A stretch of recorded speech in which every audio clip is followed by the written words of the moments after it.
Today, we are digging into a really tough and honestly a really important law from America's past. It's called the Fugitive Slave Act of 1850.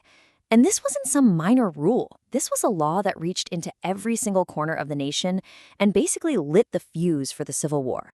But before we get into the details, I want you to think about something.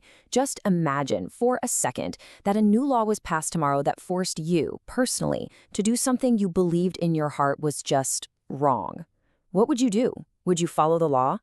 That's the exact impossible choice this one law created for millions of people.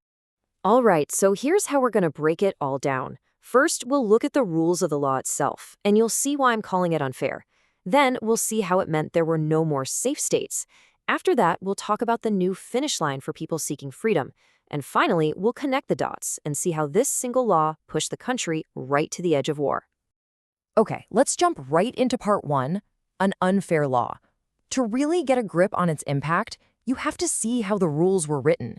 This law wasn't just poorly designed, it was designed with a very, very clear purpose. So the Fugitive Slave Act was a federal law. And that one word, federal, is the key to everything. It meant that every single citizen, it didn't matter if you lived in the slave-holding South or a free state in the North, was now legally required to become a de facto slave catcher. If an official called on you for help, you could not say no. And the process for the accused? Well, it was a total sham. If a black person was accused of being an escaped slave, they didn't get a real trial. They got a hearing. They were denied a jury of their peers. And get this, they weren't even allowed to speak to defend themselves. Just think about that. The one person whose entire life was on the line was silenced. And if you think that's bad, here's where the system was well and truly rigged. The federal officials who made these life or death decisions, they got paid per case. But here's the twist. They got paid $10 if they decided the person was an escaped slave, but only $5 if they ruled the person was free. It created a direct cash incentive to send people into slavery. It's just unbelievable. And this law had serious teeth for anyone who dared to defy it. If you were caught helping someone trying to escape, giving them food, a place to hide, anything, you faced huge fines and at least 6 months in prison. The government was making it crystal clear. Compassion was now a crime. So now for our second section.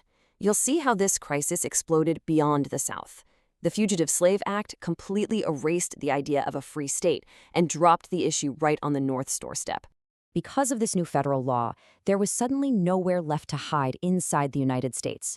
Before 1850, if you were an enslaved person and you made it to a northern state like Ohio or Pennsylvania, you had a real chance at freedom. After 1850, that was all gone. The entire country, from top to bottom, was now a hunting ground. And here's the legal clash that made it all possible. You see, many northern states already had their own laws. They were called personal liberty laws, designed to protect their residents from being kidnapped and sold into slavery. But this new Fugitive Slave Act was a federal law, and federal law trumps state law.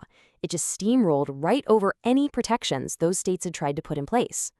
So this created a massive, terrifying new problem.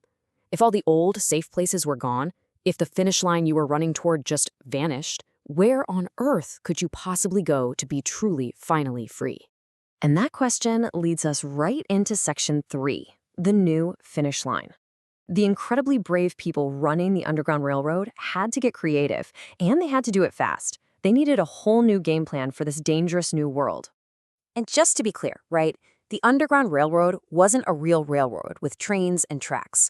It was a powerful metaphor for the secret network of heroes, both black and white. People they called conductors and station masters, who used their homes, their barns, and their courage to guide people north along secret paths. So look at how this one law changed everything for the railroad. Before 1850, the goal was pretty clear, get to a free state in the North. But after the act passed, that just wasn't good enough anymore. It was too dangerous. The network had to stretch its routes hundreds of extra miles, pushing the finish line all the way across the U.S. border and into Canada. So why Canada? Well, the answer is simple. American law stopped at the border. Canada was part of the British Empire, and Britain had already abolished slavery way back in 1834. The moment you set foot on Canadian soil, you were legally a free person, protected by British law. Canada became the new North Star. And you just can't talk about this without mentioning the legendary Harriet Tubman. I mean, her courage was just off the charts. She risked her own freedom time and time again to go back and lead others to safety. And her famous quote says it all. "I never ran my train off the track, and I never lost a passenger." Just, wow. The dedication is incredible. And all this turmoil, all this resistance and anger, it brings us to our final section, a nation divided. Because the Fugitive Slave Act didn't fix anything. It actually became one of the main reasons the United States completely tore itself apart. So here's the real kicker. Even with those crazy penalties, jail time, huge fines, the law just wasn't followed in much of the North. Tons of regular people, abolitionists, and even some local police simply refused to comply. They practiced what we call civil disobedience. They hid people, they mobbed slave catchers, they did everything they could to get in the way. And you can imagine, this made the South furious. In their eyes, they had fought for and won this powerful federal law, and now the North was just openly defying it.